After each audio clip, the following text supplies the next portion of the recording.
Demetrios. Great to see you this morning. Thanks for coming out and joining us here on the Let's Recall Mike Bonin show. Good morning, Charles. Thank you for not giving up on me. I know we tried to schedule this for about a week now. We've been very busy, but I'm glad I was able to make the time. Yeah, me too, because the spotlight is on Mar Vista. And when I think of Mar Vista, I think of the thing I like best in Mar Vista, which is the Mar Vista Farmers Market. I had no idea you were there at the start of that. Will you tell us a little bit about that? Yeah, so I grew up in the community, born and raised. I live on the same street I was raised on my whole life. And I started a coffee shop back in 2004, 2005.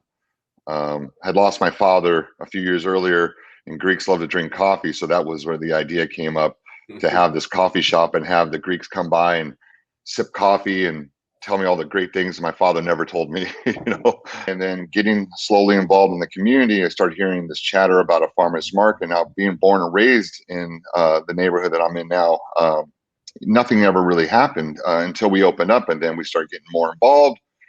And I started attending city neighborhood council meetings, and they were relatively new at the time.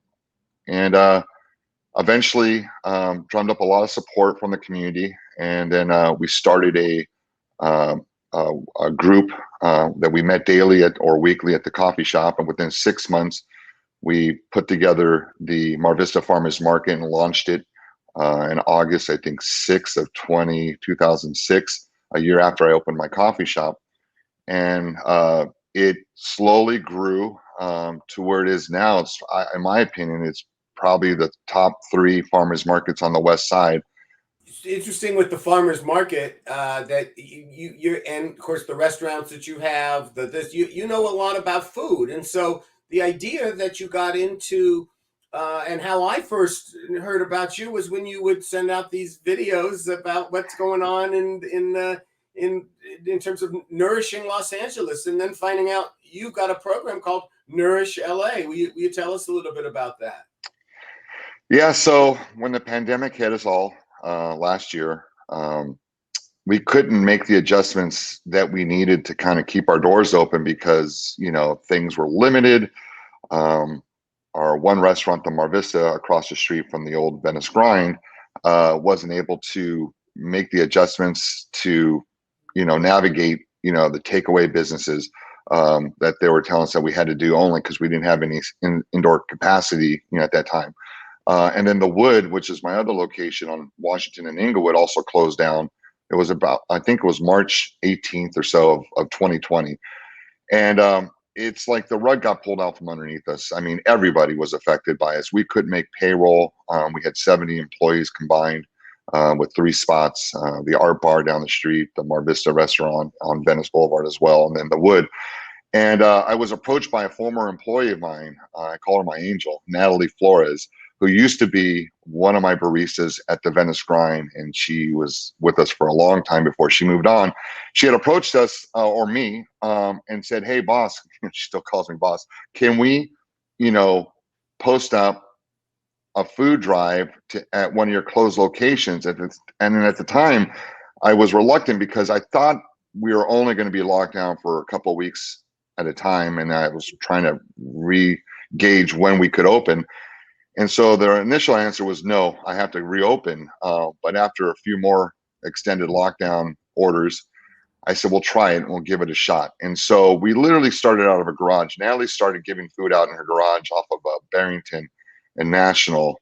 And once we teamed up, I got involved and I reached out to the organizations that she was trying to get a hold of. And I told them that, whatever you have, we'll take. And I have facilities, I have closed restaurants with refrigeration. And once that happened, the floodgates opened up with these various organizations that were basically, they were diverting food from going into landfill, good quality food that was towards the end of its lifespan.